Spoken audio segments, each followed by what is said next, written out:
Prynhawn da and croeso. Welcome to the EAS webinar on blended learning resources for maths and numeracy. Can I ask all attendees to put your name, school and consortium in the chat so we know who has attended today? On this occasion, EAS advisors will be sharing research and resources for using multiple choice questions blended learning resources to support distance and blended learning. As you can see from this slide, we have broken them up around AOLEs, and this has come about because schools have asked for support with resources that they can just pick up and run with. So today we're sharing with you maths and numeracy resources that we hope could maybe reduce your workload just a little bit and help you when planning for particularly at Key Stage 3. Along with this website, which we'll be sharing the link for at the end, there are also sections which are broken down into primary and secondary. And these again have been developed to further help support both in the primary phase and the secondary phase. We understand with the new curriculum for Wales that obviously we wouldn't just be looking at one phase or the other, and some of the resources can easily be adapted to move across from the primary phase to the secondary phase. So as we think about the new curriculum, we need to think about how the school's curriculum is everything a learner should experience in pursuit of those 4 purposes. It's not simply that we teach, but how we teach and crucially why we are teaching it. And as schools, you will be already having these conversations and deciding upon that. But it's been one of the bases for us thinking about these blended learning resources. And we've tried to consider as many options that we could that could maybe support these 4 core purposes, as well as support those cross-curricular skills responsibilities where possible. And again, we've got here a vision for the curriculum to realise those 4 purposes, and we're looking at all of those different elements that the EAS advisors have considered when developing these resources. Moving forward, we will be asking our LNS, if we haven't already, to be providing us with additional blended learning resources that we can put up on that website for everybody to access. And again, moving forward with future webinars, we'd be hoping that our LNS can contribute and share what their experience has been of developing distance and blended learning, as well as bearing in mind those opportunities to trial elements of the new curriculum and preparing for that progression from 3 to 16, as well as linking to all those cross-curricular skills of literacy, numeracy and digital competence. So as said already, we have chose to break them down into the 6 AOLEs, and we have had webinars already on on science and technology at primary and secondary, and there will be upcoming webinars on expressive arts and humanities. So again, all of the advisors have seriously considered how that blended learning can be used to further develop learners at the moment, to not only provide them with stuff to be doing, but enable that learner loop, provide appropriate feedback, enable progression, and again, engaging learners where possible to support with their well-being and their learner development. So without further ado, I'm going to hand over to our first EAS advisor who's going to share with you their resource, and that's Dave Ashton from the Maths and Numeracy team. Over to you, Dave. Thank you. Thank you very much, George. So I'm going to talk through my lesson on trekking in the Atlas Mountains. So my lesson was something that was something that I wanted to develop numeracy in a blended learning context. So first of all, why did I choose this lesson? Why did I choose this as a subject for a series of lessons? I have a genuine interest in this, and I use that to drive engagement for pupils.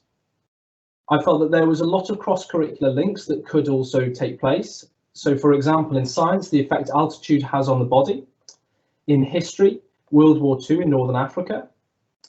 In geography, contour lines in maps and using the Naismith rule to predict the length of journeys at altitude.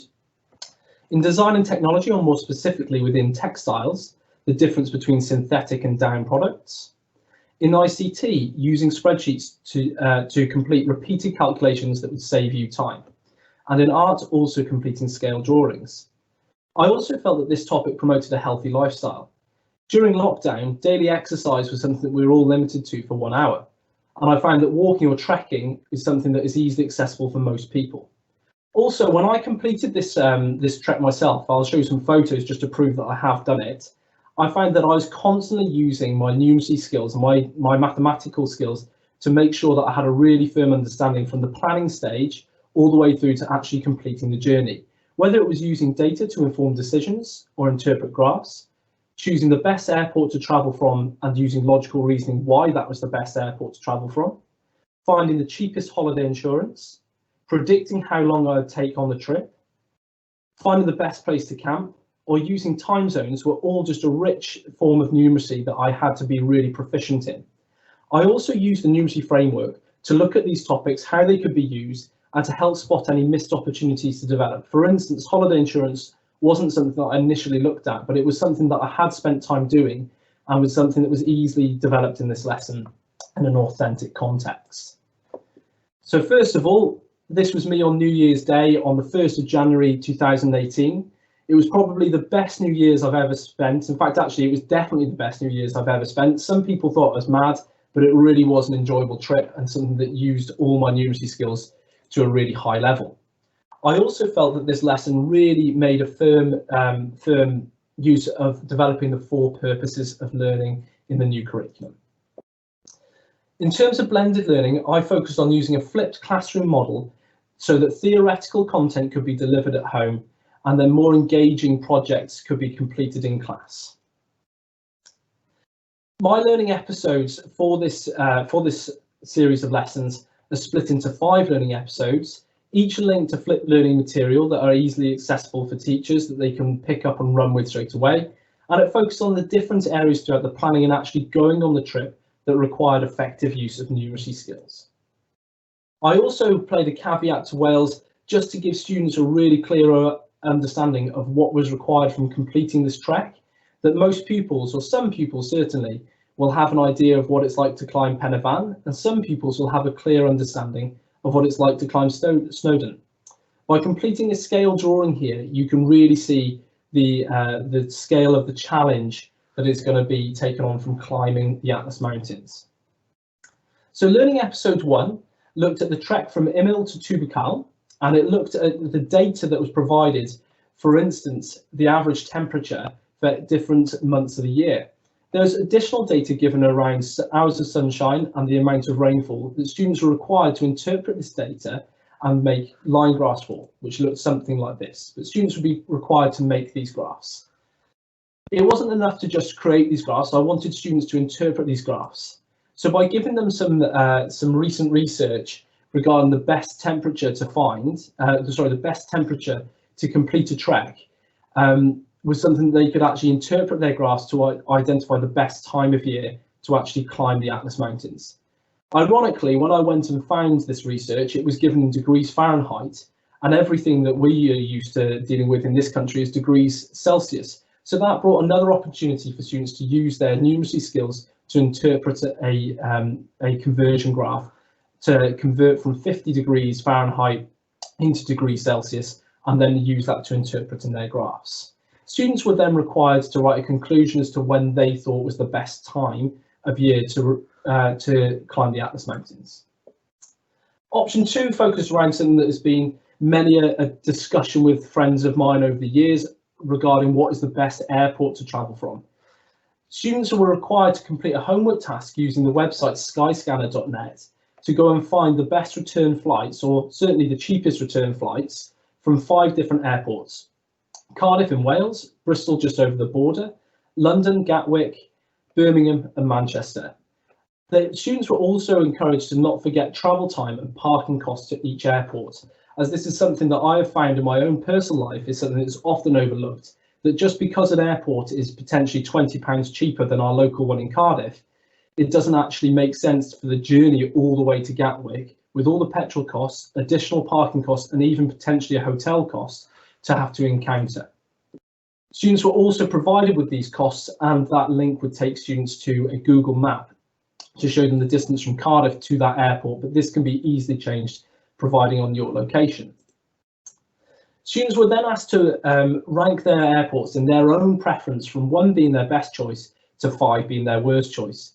They are also encouraged to think about the total costs and not just the cheapest flight. Learning episode 3 focused on currency exchange. Students were initially asked to think about where they could get currency from and think about the pros and cons of each different way of obtaining currency.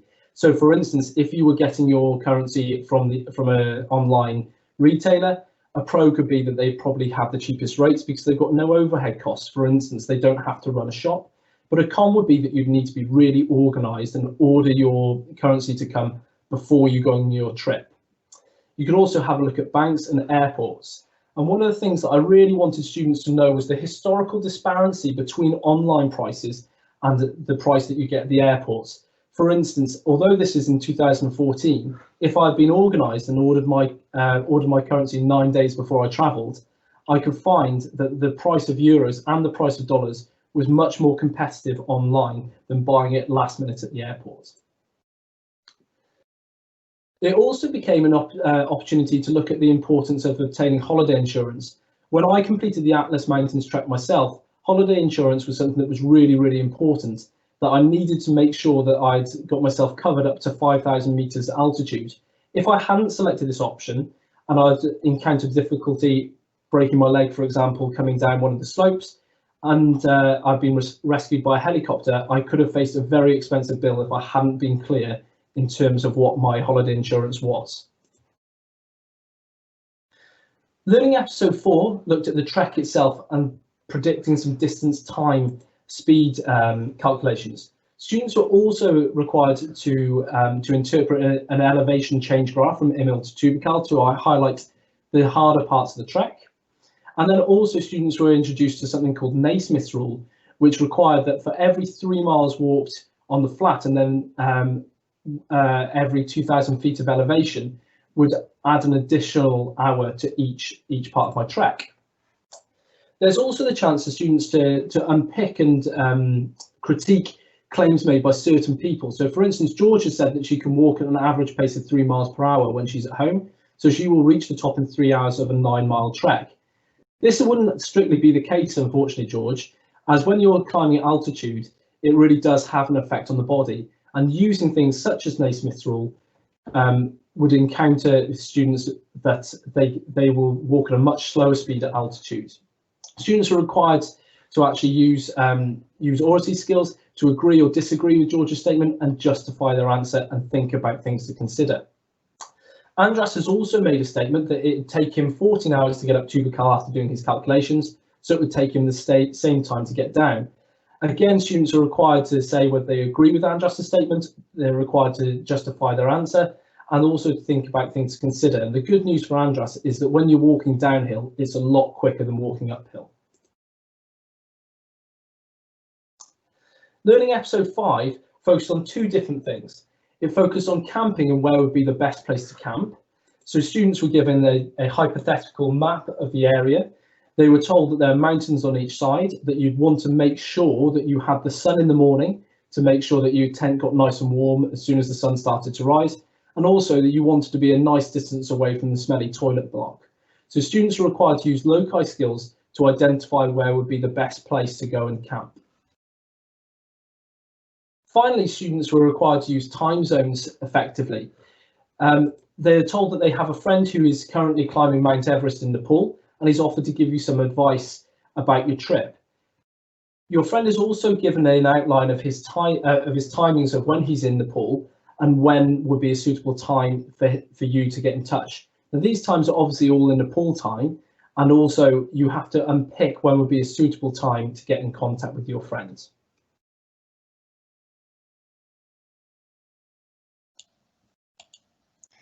Lovely, thank you, Dave. Andras, have we got any questions in the chat? No, George, nothing in the chat at the moment. Lovely, thank you very much. Thanks, Dave. A real insight into how you've taken a personal trip and enabled it to become a really good teaching resource for the learners in the region. So our next presenter is Cressy Murphy, another EAS advisor for us, and she's going to talk about further blended learning resources in terms of mathematics. Over to you, Cressy.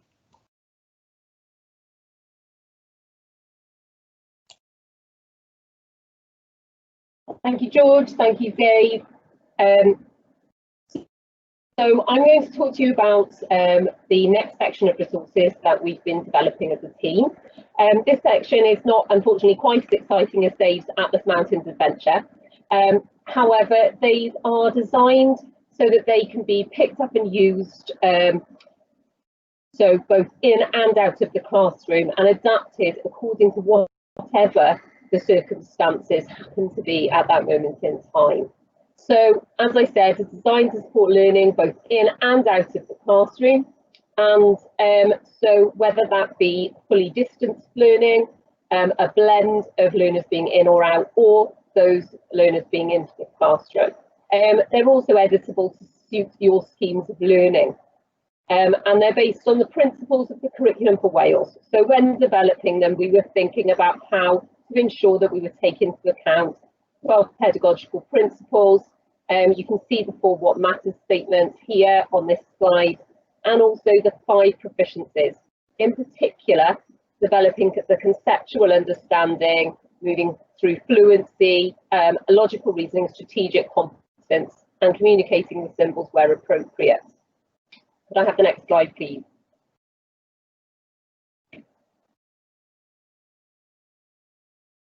So what we've done is we have looked at a number of topic areas, and each topic area is split into learning episodes. So it was very deliberately done to not be done into periods of time of a lesson for lots of different reasons, because everybody's lessons seem to be very different in different schools at the moment. Also because something like this example here, factors and multiples may take a shorter amount of time than other topic areas, and also may vary according to your learners and your particular school circumstances. So within this topic area, you can see that you've got, there is actually 4 learning episodes, the 4th one's not on that particular screenshot. And then each learning episode has a waggle, what a good one looks like. And then at the end, there is a practice booklet to consolidate all of the learning and bring that together, and finishing off with a low stakes quiz. Could I have the next slide, please? So within each learning episode, this is the structure that we have brought together. So there's a starter to engage pupils in that learning, to reactivate prior knowledge, or they encounter this particular concept.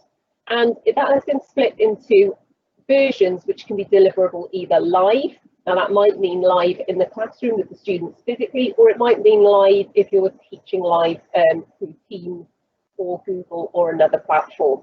And then there is also an on-demand digital version, which means that if pupils are accessing this in their own time at home, that they do that slightly differently. We then have the key vocabulary, the definitions that are involved. There is also 2 possibilities of Freya models. There's either a blank model that you could ask pupils to complete themselves, or there is a link to a bank of complete Freya models that you could use to give to students. Then there is a section for modelling. So there is a blank slide there for you as the teacher to use if you are live. And there is also a short video recorded by one of our team should they be at home. There's then an opportunity to check for understanding. So that's your assessment for learning there. There is either just a slide where you could use that with mini whiteboards, or perhaps with something like whiteboard.fi. And there's also a Google form version. And then there is, at the end of the learning episode, an independent task. And due to the fact that a lot of, particularly secondary schools, have moved towards a mixed attainment model from previously having been in SET, the independent task has been differentiated according to the 3-stop method. So stop 1 is a simpler version, step 2 is slightly more challenging, and so on. And there is also a challenge task. Next slide, please. And the next one. So this is an example learning episode on factors. So I'm just going to take you through how that's structured. So this is an example starter. So these could be in quite a lot of different formats. They could be simply something like this, which could be done as a think, pair, share task. or it could be a Google form, or it could be a link to an activity on a website or something similar. Next slide, please.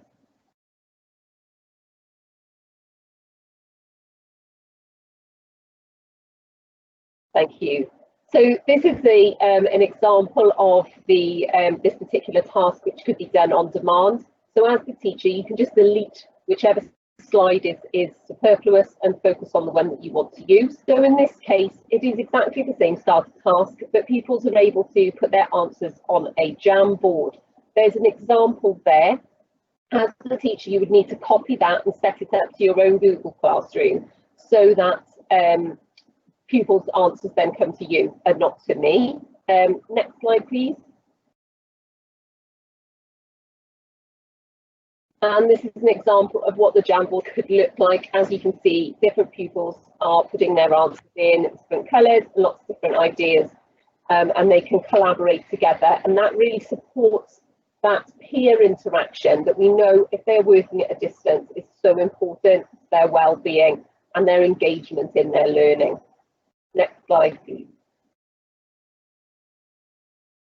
There is also a slide, this is a fairly self-explanatory one, which is just the vocabulary for this particular topic. Have the next slide, please.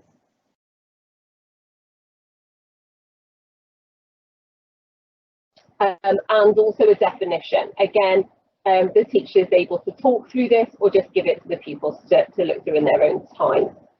Next slide, please.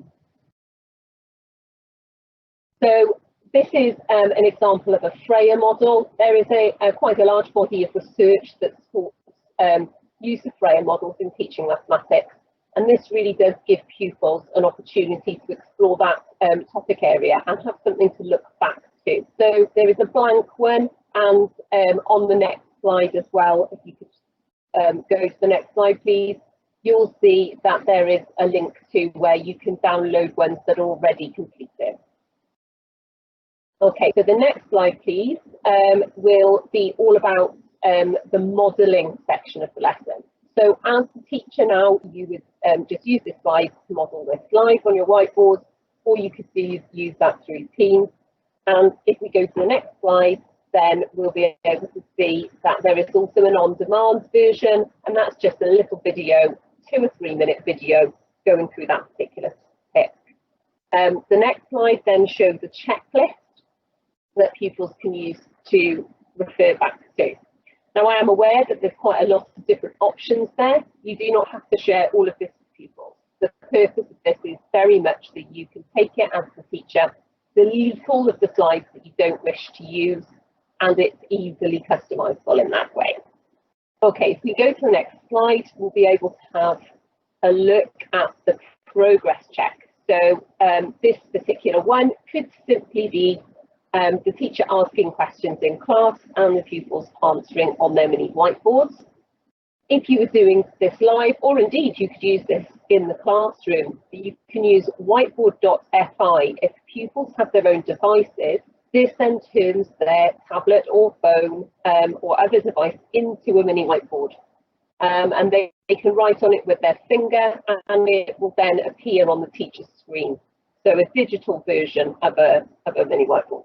Then on the next slide and the next one, please, you'll be able to see that there is an on-demand version, and that's a Google quiz. So if we look at the next slide, you'll be able to see screenshots of an example, and that's obviously self-marking. So again, you could use that in the classroom too if pupils have their own devices, or they can do that at home. If you are going to do this in the classroom, there's no reason why you couldn't then use the Google quiz another time for a homework or something similar. So once you've obtained that high success rate, so Rosenshine's principles and instructions suggest that pupils should be able to obtain a greater than 80% success rate before they move on to independent learning. That enables you to move the pupils on to the 3 possibilities for their tasks. And then if you have pupils who are not able to achieve that success rate, that gives you that opportunity to work with a smaller group and to intervene in that way.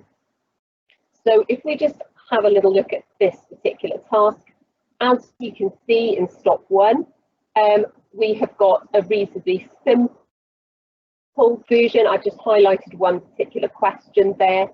If 4 is a factor of a number, then another factor of the number must be. So all they really need to be able to do there is to have an idea about what other factors could be there. But if we move on to the next slide, please, and stop 2, we will be able to see that that reasoning type question has become slightly more complex. So they've got to think of 2 other numbers that must be factors of a number that also has a factor of 8. And then if we move into stop 3 on the next slide, please.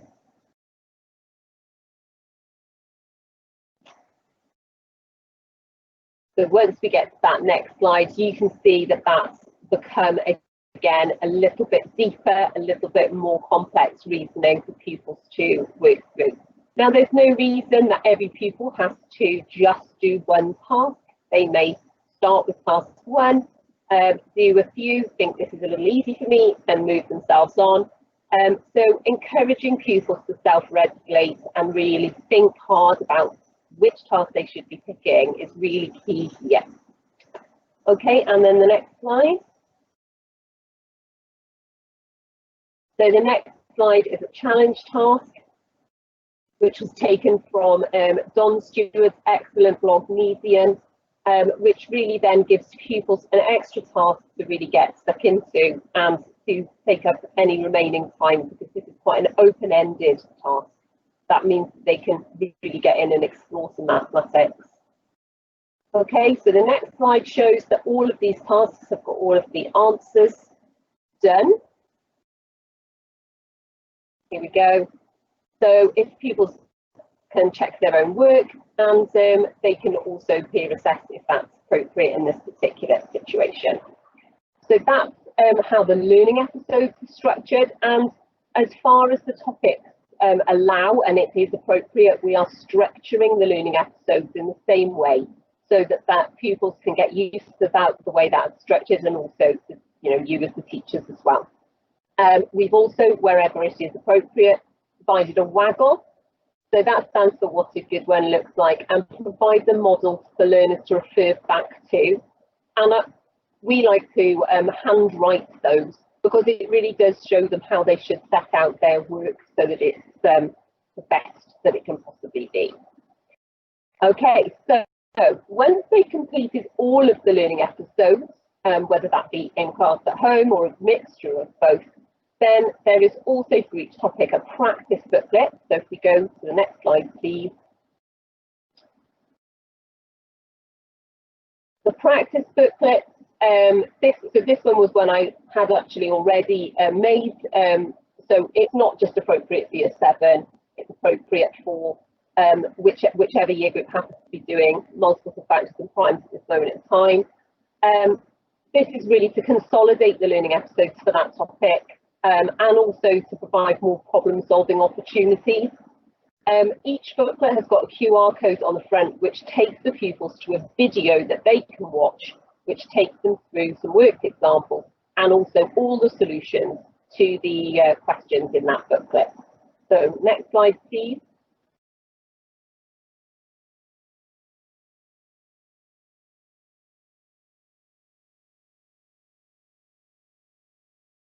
So the book has got some key facts, some worked examples, which there are video solutions to, and next slide. Thank you. Some independent practice, and there are also written solutions as well as the video solution. Okay, next slide, please. And then right at the very end of the collection of learning episodes for this topic, there is also a low stakes quiz. So again, there is a body of research that talks about the testing effect or the retrieval effect, which shows that pupils who revise by doing mini tests and low stakes, so this isn't meant to be any pressure for pupils, but just repeated quizzing or testing really supports retention and memory going forward. Okay, and those are all in Google Forms. So just some final considerations now, and this is something really which is for the teachers, you as the teachers, to consider. These are all written as standalone topics, because that's what works for you as the teacher to be able to move those around within your scheme of learning and your context. But I would then also consider these sort of extra items, so how to interleave those topics to make sure that they are able to revisit topics they've done previously in subsequent learning, regular retrieval practice so that they don't look at a topic in the autumn term and they don't see it again until 12 months later. Opportunities for problem solving without topic context. So what I mean by that is that if you were teaching, for example, Pythagoras' theorem, and then at the end of that topic you gave them a load of problem solving questions, pupils are pretty quickly able to identify that they're supposed to use Pythagoras' theorem to solve those problems because they know we've just been teaching them Pythagoras' theorem. So it's really important to have access to problems where they are not able to infer what topic or what skill they have to use to apply to that, and then also thinking about how those skills can be applied across the curriculum. Thank you very much, everyone, and I hope you enjoy our resources. Thank you, Cressy. Thanks ever so much. Andras, is there any questions in the chat for Cressy? No questions at the moment, George. Lovely, thank you, Andras. Just to echo what Dave and Cressy have shared with you today, these resources are constantly being uploaded to the Blended site. The link is in Thinky and it's here within the slides that we will be sharing with you. I also feel that there's value in you knowing that we've got LNS support from various primaries and secondaries that could be helping you with this, and they'll hopefully be contributing to future webinars with blended learning resources. Again, I'd like to say a huge thank you to the team behind us and behind the scenes that you guys don't necessarily see that have helped us to get this webinar and put it together. We have already run, like I've said previously, webinars in primary and secondary science and technology. We've also got expressive arts and humanities coming up, as well as running a multiple choice questioning webinar on Monday last week. All of these webinars are available as they were recorded and can be watched in your own time. And if anything comes out of those, please don't hesitate to get in touch with us. Can I ask any participants to click on the evaluation link that's in the chat so we know how well we've done today, and if there's anything further you'd like support with.